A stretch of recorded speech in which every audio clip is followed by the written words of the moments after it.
Assalamualaikum warahmatullahi wabarakatuh. Shalom, Namo Buddhaya, Om Swastiastu, salam kebajikan. Terima kasih kepada panitia, moderator maupun dewan juri yang telah mengirimkan mosi kali ini melalui email pribadi saya. Oke, sebelumnya, pepatah pernah mengatakan tak kenal maka tak sayang. Biar kita saling sayang, mari kita perkenalan. Perkenalkan, nama saya Muhammad Afwan Ar-Ramadan dari SMA Negeri 1 Godang Sragen, Provinsi Jawa Tengah. Saya berdiri di sini sebagai pihak afirmasi ingin menyampaikan argumen yang terkait dengan mosi kali ini, yaitu sebagai negara berkembang dengan potensi maritim, Dewan ini tidak akan menggunakan strategi ekonomi biru. Sesuai dengan mosi ini, saya sependapat. Seperti kita ketahui, Indonesia mempunyai kekayaan alam yang sangat luar biasa dari Sabang sampai Merauke. Begitu luas akan kekayaan, keindahannya yang subur dan makmur. Seharusnya kita patut bangga atas bangsa ini. Selain itu, potensi maritim yang ada di Indonesia juga tidak kalah luar biasanya, seperti hutan mangrove, perikanan, budidaya, terumbu karang, dan lain-lainnya, masih banyak lagi. Ekonomi biru adalah strategi pembangunan ekonomi nasional yang mengedepankan sumber daya kelautan atau potensi maritim yang dimiliki oleh suatu negara.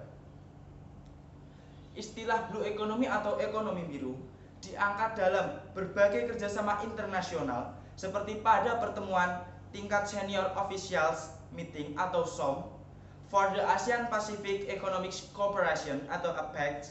Konsep tersebut adalah konsep yang membidik tujuan dengan kepentingan, yakni pertumbuhan, kesejahteraan masyarakat, dan penghambat lingkungan atau penghasilan lingkungan.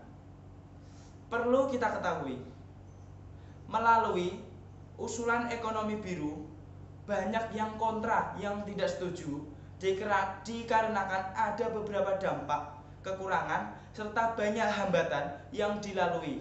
Seperti yang pertama, dengan mengedepankan ekonomi biru, maka sistem di Indonesia, sistem pemerataan di Indonesia akan berkurang. Maksudnya tidak akan adil.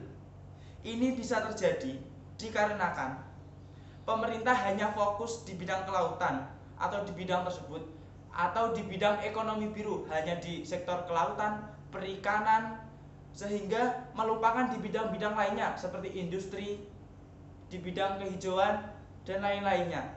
Sehingga yang di bidang kelautan yang menjadi kunci utama akan lebih makmur daripada di bidang yang lainnya. Yang kedua, melalui website detikforum.com, ada beberapa masyarakat yang tidak setuju dengan ekonomi biru dengan berpendapat, yaitu jika budidaya atau laut dieksploitasi terus, maka akan bisa merusak lingkungan laut, sehingga sistem laut tidak akan sustainable lagi.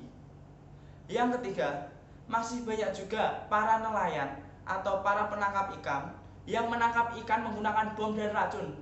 Itulah juga penyebab yang merusaknya ekosistem di bawah laut, seperti terumbu karang, ekosistem kehidupan laut, ikan, dan lain-lainnya.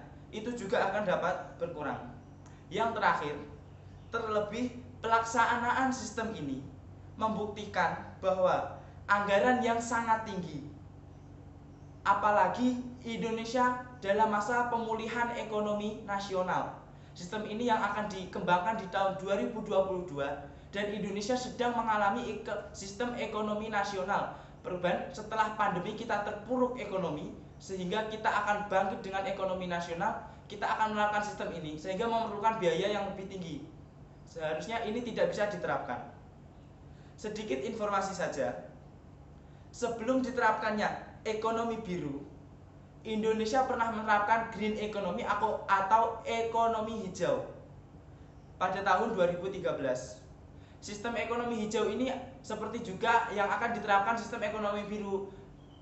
Tapi sistem ekonomi hijau ini mengedepankan pada daratan atau industri kehutanan, perkebunan, dan lain-lainnya. Menurut saya, Indonesia saja sudah menerapkan green economy sejak tahun 2013, tetapi apa perkembangannya? Sampai sekarang tidak ada perubahan di green economy. Seharusnya pemerintah mengevaluasi lagi terkait sistem ekonomi yang dahulu. Indonesia pernah menerapkan green economy, pernah menamakan ekonomi yang lainnya. Seharusnya itu dievaluasi dulu. Apakah sudah bisa terlaksana? Apakah bisa berkembang? Seharusnya jika belum berkembang, seharusnya dievaluasi lagi dan dikembangkan lagi. Pendapat saya, lebih baik Indonesia menerapkan sistem ekonomi atau sistem pemerataan yang adil atau pemerataan ekonomi seluruh industri atau seluruh bidang. Jadi dengan sistem ini tidak ada yang diunggulkan. Jadi semua rata, semua dikembangkan, semua ditingkatkan. Sehingga semua lapisan masyarakat merasa sejahtera, merasa terayomi tanpa membandingkan mana sistem biru, mana sistem hijau, mana sistem merah, semuanya. Sehingga masyarakat merasa rata, merasa sejahtera, merasa adil atas sistem pemerintah yang dilakukan saat ini. Sekali lagi, terkait dengan mosi kali ini, sebagai negara berkembang potensi maritim, Dewan ini tidak akan menggunakan strategi ekonomi. Saya setuju, saya menyatakan sependapat dengan mosi tersebut, sehingga sistem ekonomi biru tidak diterapkan di Indonesia. Terima kasih dari saya. Wassalamualaikum warahmatullahi wabarakatuh.